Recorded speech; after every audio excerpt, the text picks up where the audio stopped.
The following is a conversation with Mark Zuckerberg, CEO of Facebook, now called Meta. The thing that's different about virtual and hopefully augmented reality compared to all other forms of digital platforms before is this feeling of presence, right? The feeling that you're that you're in an experience and that you're there with other people or in another place. And that's just different from all of the other screens that we have today, right? Phones, TVs, all this stuff. It's, you know, they're trying to, in some cases, deliver experiences that feel high fidelity, but at no point do you actually feel like you're in it, right? At some level, your content is trying to sort of convince you that this is a realistic thing that's happening, but all of the kind of subtle signals are telling you, no, you're looking at a screen. So the question about how you develop these systems is like, what are all of the things that make the physical world, all the different cues? So I think on visual presence and spatial audio, we're making reasonable progress. Spatial audio makes a huge deal. I don't know if you've tried this experience, workrooms that we launch where you have meetings. And, you know, I basically made a rule for, you know, all of the top, you know, management folks at the company that they need to be doing standing meetings in workrooms already, right? I feel like we got to dog food this. You know, this is how people are going to work in the future. So we have to adopt this now. And there are already a lot of things that I think feel significantly better than like typical Zoom meetings, even though the avatars are a lot lower fidelity. You know, the idea that you have spatial audio, you're around a table in VR with people. If someone's talking from over there, it sounds like it's talking from over there. You can see, you know, the arm gestures and stuff feel more natural. You can have side conversations, which is something that you can't really do in Zoom. I mean, I guess you can text someone over or like out of band, but and if you're actually sitting around a table with people, you know, you can lean over and whisper to the person next to you and like have a conversation that you can't, you know, that you can't really do with in just video communication. So I think it's interesting in what ways some of these things already feel more real than a lot of the technology that we have, even when the visual fidelity isn't quite there. But I think it'll get there over the next few years. Now, I mean, you were asking about comparing that to the true physical world, not Zoom or something like that.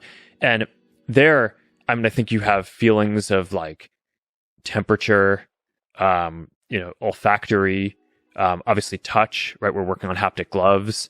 You know, the sense that you want to be able to, you know, put your hands down and feel some pressure from the table. You know, all these things I think are going to be really critical to be able to keep up this illusion that you're in a world and that you're fully present in this world. But I don't know, I think we're going to have a lot of these building blocks within, you know, the next 10 years or so. And even before that, I think it's amazing how much you're just going to be able to build with software that sort of masks some of these things.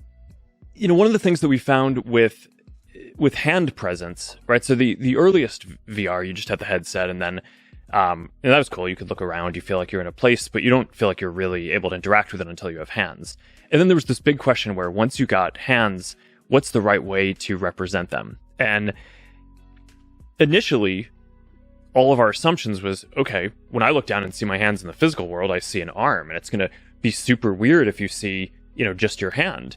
But it turned out to not be the case, because there's this issue with your arms, which is like, what's your elbow angle? And if the elbow angle that we're kind of interpolating based on where your hand is and where your headset is actually isn't accurate, it creates this very uncomfortable feeling where it's like, oh, like my arm is actually out like this, but it's like showing it in here. And that actually broke the feeling of presence a lot more.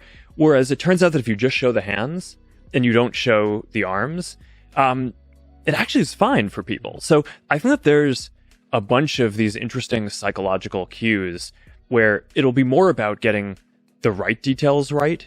And I think a lot of that will be possible even over, you know, a few-year period or a 5-year period. And we won't need like every single thing to be solved to deliver this like full sense of presence. You know, I read this piece that framed this as a lot of people think that the metaverse is about a place, but one definition of this is it's about a time when basically immersive digital worlds become the primary way that we live our lives and spend our time. I think that that's a reasonable construct. I think that in building this, we sort of need to balance. There are going to be some new things that you just couldn't do before. And those are going to be the amazing experiences. So teleporting to any place, right? Whether it's a real place or something that people made. I mean, some of the experiences around how we can build stuff in new ways where, a lot of the stuff that, when I'm coding stuff, it's like, all right, you code it and then you build it and then you see it afterwards. But increasingly, it's going to be possible to, you're in a world and you're building the world as you are in it and kind of manipulating it.